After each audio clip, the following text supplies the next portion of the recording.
The three logos I have up on screen, the first one is Uber.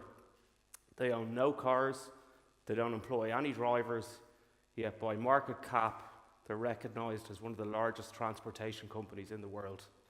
The second one is Netflix, which is transforming the way we consume media, and it's totally disrupted the cable industry in the US, where you used to have a set-top box. Now we consume everything. All we need is an internet connection.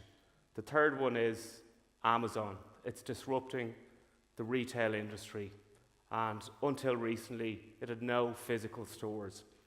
And you can add to that list Airbnb, which is disrupting the way we stay and go on vacation in hotels.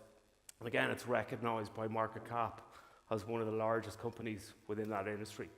All these companies were born in the last 20 years. All these companies have completely disrupted those industries. And the big advantage that they have is that they were born digital. My name is Edward. I'm the Sales Vice President for Eastern Europe and the Middle East at Salesforce.com, and I'm here to talk about digital disruption, sales, and what's coming. Before I get into that, I'm obliged to show you, this is our legal statement. We're listed on the New York Stock Exchange, so it's our legal disclaimer. So the world we live in is very, very different to the world we lived in 10 years ago. And we see a huge amount of transformation very, very quickly in our daily lives through technology. One of the best examples I can give of that, I've been with Salesforce about 12 years, and I've done a lot of traveling over the years. When I made this type of journey 12 years ago, I used to have to go to a travel agent. I'd have to get my ticket. I'd have to have my return ticket for tomorrow. Then when I got back to the airport in Dublin, I'd have to have a taxi booked. Then I'd have to keep all the receipts to make sure that I could expense everything. Now, with the power of IoT, mobile, all those technologies, I can check in online. I have my boarding pass. When I get back to Dublin, I press a button and I order a taxi, and that links in with my expense system, and it knows that it's a taxi, so it knows to automatically approve that expense. I don't need a receipt and to keep the receipt, and that's done all automatically. And it's completely transformed and made that process a whole lot more efficient. And that's happening in everything. We see that in things like IoT, we see that in the medical devices. I was even reading there about Wärtsilä, the big shipping company, around how they're going to remotely pilot some of their ships. So it's completely transforming the industry and the way it's going. I think there's about 6 billion smartphones, 75 billion connected devices that's going to be estimated by 2020. So there's huge, huge disruption happening at the moment, but also huge opportunity. The challenge is, again, if you're a legacy business and you have a traditional infrastructure, it's extremely challenging for you in this environment. And by that I mean, you're encumbered by, let's say you're a retail store again, you have physical presence and you're competing with Amazon. That's a cost that you have, yet you have to compete with them. Then you also have ever more demanding customers. So you have customers who expect that you know where they are, who they are, what they want, and you're stuck in the middle. And that is the challenge that is placing a lot of traditional companies under extreme pressure. And it's our job to help you figure that out. And it's your job also to figure that out on behalf of your companies.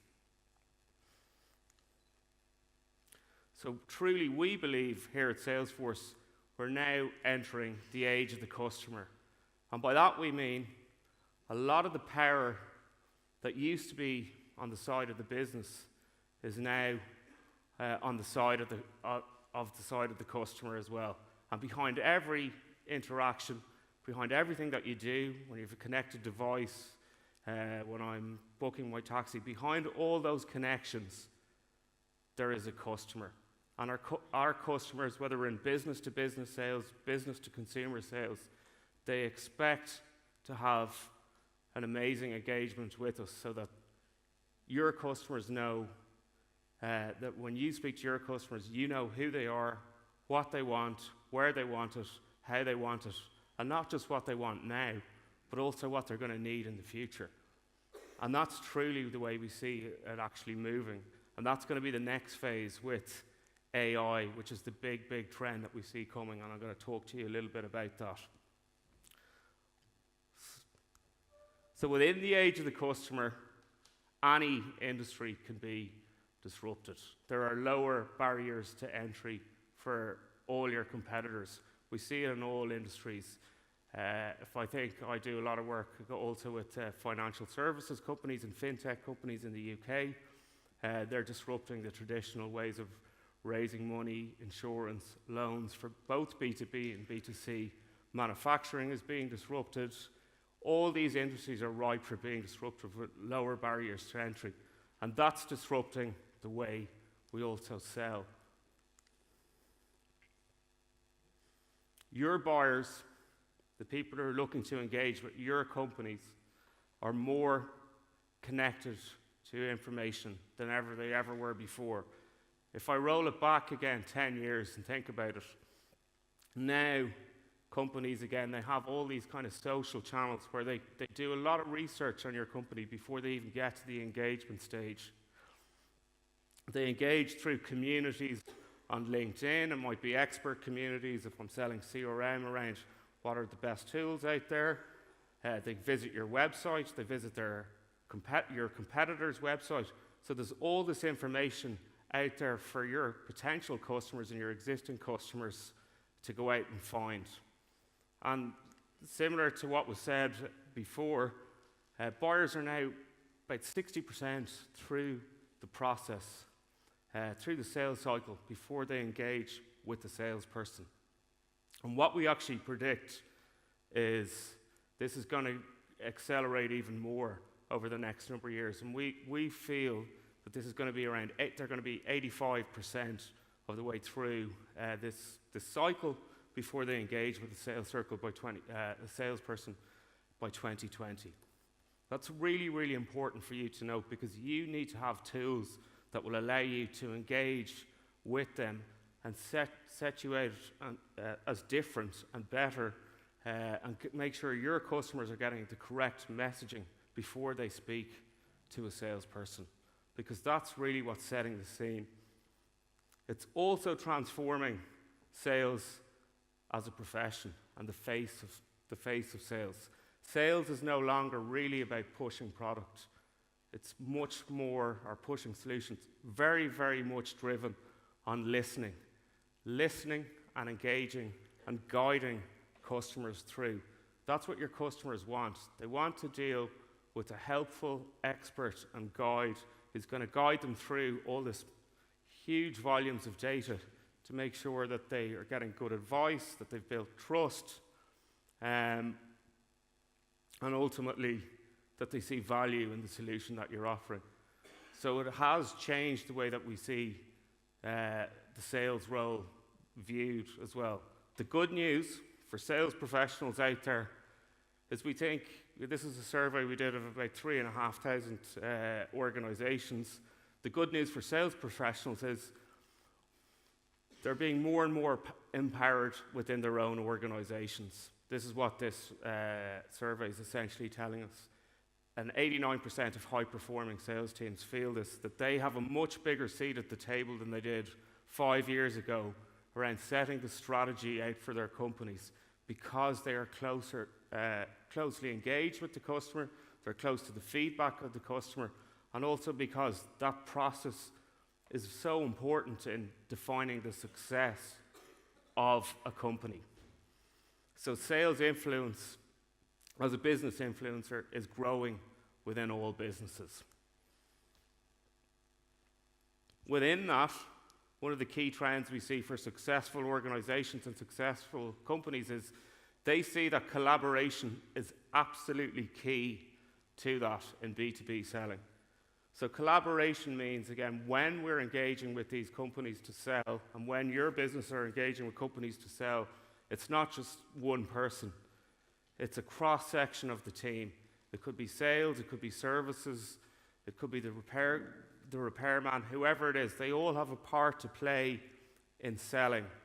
And if collaboration is key, and the key in business-to-business selling, what's really important then is the technology that underlines that. Because without good technology, it is very, very difficult to collaborate properly as an organization in business-to-business selling. Your customer and your partners and your distributors need to be able to provide your customer with a seamless experience so that everything feels connected across all the interactions, and they feel that everybody's communicating well and everybody's communicating the same message to the customer. And technology is a key part of your businesses being able to do that.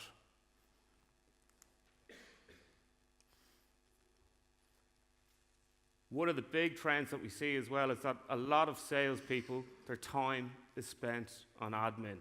And the reason why it's spent on admin is because they don't have the tools that enable them to move away from admin.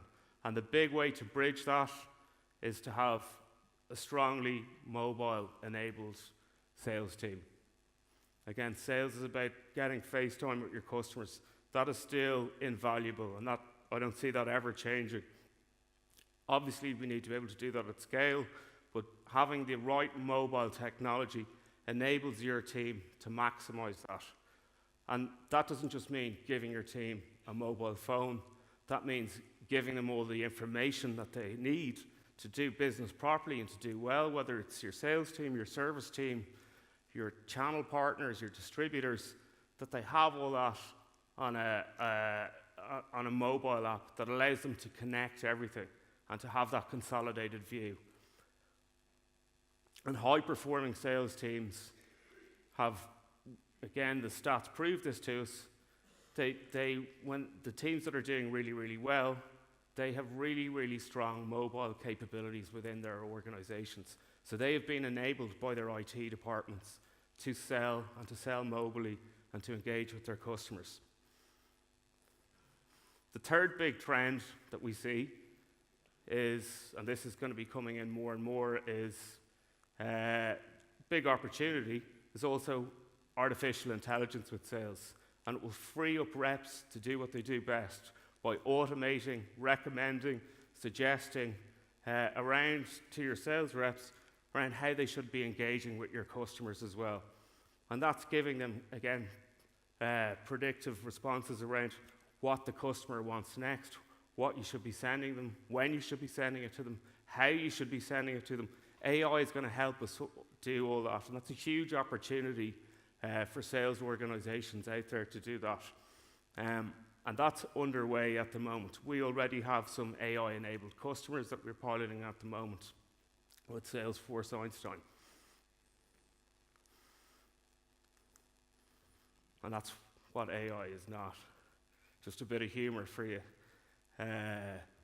That's what AI is about, guiding your sales team and equipping them to do that. So back to what I was talking about at the beginning. Here's where your IT departments are. And here's where the legacy approach of how we do business, where everything was about systems of transactions and records. It was about what had happened. A transaction had happened. I had bought something and I recorded the sale. Now it's about a system of engagement, and that's what your teams need. So I'm here, I'm a customer, I'm using my TripAdvisor, it knows what I like, it'll give me a recommendation of the restaurant I need to go to. That is a system of engagement. That's not a system of record. And that's the way business-to-business sales needs to be as well, and that's what your customers will want also. So it's about moving from systems of records to systems of engagement, and CRM and your customer has to be the center of that. The challenge for your IT department, most of what they have is they have these legacy systems in there, and they're good enough, and they will probably get you through the next year or two. And again, your IT departments, there's a risk to change. There's a big risk for them to change. But eventually, they can postpone that decision, but there's a risk to doing that. The risk not to change and become truly kind of mobile sales, truly cloud sales, a truly agile organization is big, because if you don't do it now, in 3 to 5 years, it might be too late for your business. Because think about the disruption piece I talked about. Somebody out there is looking at this and looking at how they disrupt whatever industry you're in. So if you don't make the change and you don't bring that to your department, someone else will do that, and they'll come knocking at your door to do that as well. So watch out for that. Obviously, this is a Salesforce-sponsored event, so it would be remiss of me not to talk a little bit about our Sales Cloud. We are the world's #1 sales application, cloud-based application, mobile application. If you want to engage with your customers in a whole new way that's going to set you up for success in the future, we are the best tool to do that. We were born in the cloud, similar to the companies that I met. We're just under 20 years old. We've over 150,000 customers globally. Some of the largest enterprises in the world entrust us with their data. The likes of Cisco, Dell, Bank of America, they all use us because they see us as the innovators, the disruptors, and the people who see what the future is going to be within the space. Not only do we say it ourselves, but we're recognized independently by Gartner as the world's #1 CRM application in terms of sales, an SFA. So if anybody would like to talk to me later around how they're looking to disrupt or change their sales process, please feel free to engage me later on today. And the benefit of engaging with us is, I say, our cloud architecture means we can incorporate things like AI. It's embedded into our solution. We are sucking up data from 150,000 organizations worldwide around their sales processes, how companies like to be engaged, predictability on whether opportunities will close or not, on marketing as well, and which leads are most likely to turn into business. And that is all embedded within our sales platform. So if you want to be ready for the future, if you want to embrace these changes that are happening, please talk to me later. Again, I'd like to thank you again for coming to the event we sponsored here. It's been a pleasure talking to you. Thank you.